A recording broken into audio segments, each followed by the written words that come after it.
फरमाते हैं कि बच्चे थे घर में 6-7, गुर्बत थी, काम मिलता कोई नहीं था। और मैं काम चोर नहीं था, काम ढूंढता था, पर अल्लाह की कुदरत के काम नहीं मिलता था। फरमाते हैं कि मैंने एक दिन अपनी अहलिया से कहा कि आज मैं फिर जाता हूँ काम ढूंढने। तो मेरी बीवी बड़ी फर्मा बरदार थी, पर उस दिन ना गुर्बत के हाथों तंग आके कहने लगी आज ना कुछ लेके आया तो मैं बच्चे लेके चली जाऊंगी। शेख फरमाते हैं कि मैं बड़ा परेशान घर से निकला, पर मैंने सुबह से लेके जोर तक काम ढूंढा, काम मिला कोई नहीं। तो मेरे दिल में ख्याल आया चलो काम नहीं मिलता तो अल्लाह अल्लाह तो करे ना, चलो बंदों की मजदूरी नहीं मिलती तो रब करीम की इबादत ही करते हैं। फरमाते हैं कि मैंने ना फुरात के पानी से वुजू किया, नहर के, शदीद धूप थी, साथ रेत थी और रेत तप रही थी।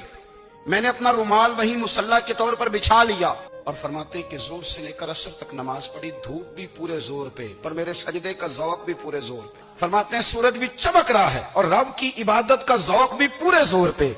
मैं सजदा करूं तो फिर मेरा उठाने को जी ना चाहे।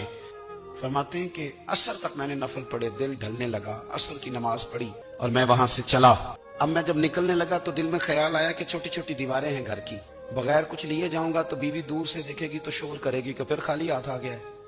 कहते मैंने अपने उसी रुमाल में जिसमें मैंने नमाज पढ़ी थी ना, रुमाल में की आखिर पंजाबी जो साफा कहते हैं, उसी में ना मैंने कुछ रेत भर ली कि वो दूर से देखेगी तो समझेगी कुछ लेके आया है। चलो जाके उसे बता दूंगा कि आज फिर मजदूरी नहीं मिली।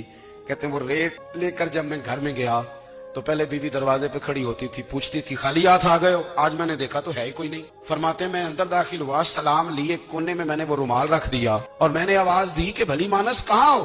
तो वो कहने लगी आप मुंह हाथ धो ले, मैं रोटी लेके आई। मैंने कहा रोटी कहाँ से आ गई? यहाँ तो कई दिनों के फाके, तो कई दिनों की गुर्बत है, यहाँ तो इस घर में तो फकीरी है। फरमाते हैं कि वो रोटी लेके आई और उस वक्त की जो मौजूदा नेमतें थी, समझ ले सलाद, अचार, हर चीज साथ लाई। मैंने कहा कि बच्चे कहाँ गए? कहने लगी वो खाना खा के खेलने गए, आप खाना खा लें आ जाते।